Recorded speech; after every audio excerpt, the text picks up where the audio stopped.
Okay, this incident is real. A couple of years ago, it so happened that one of those, like the way we actually get in into an check in into an airline counter and things like that. There was this gentleman who was carrying a guitar. He checked into the airline counter, and then he actually made sure he told the booking clerks out there that this is fragile. So what they did was, promptly stick 5 stickers that said it is actually fragile. Okay, fantastic. He was very happy. Found that it's actually an excellent thing that they've done. They're very responsive and stuff like that. And bear with me, gentlemen. I'll just actually cut to the chase shortly.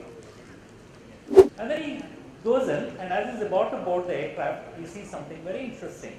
There's this guy who's actually the loader, the porter, who's actually putting in all of these luggages into the belly of the aircraft. And what does this gentleman do? He takes that and shoves it in like that. Wow, this is fantastic. But then, thank God for technology revolution. We all have smartphones, camera phones, and stuff like that. So he quickly took a picture of that.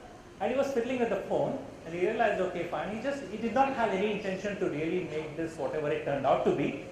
What he did was, sitting in the aircraft, while he was actually waiting for the boarding to happen, for the boarding to get completed and the takeoff to happen, he went into his social media site and then actually posted the picture saying that, XYZ, that's the name of the airline, service sucks.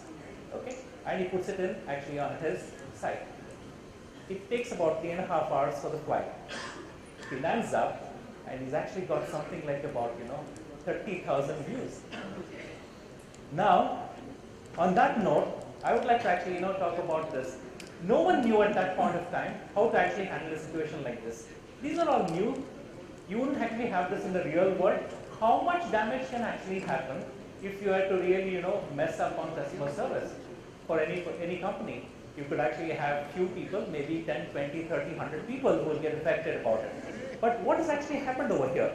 Phenomenal stuff, isn't it?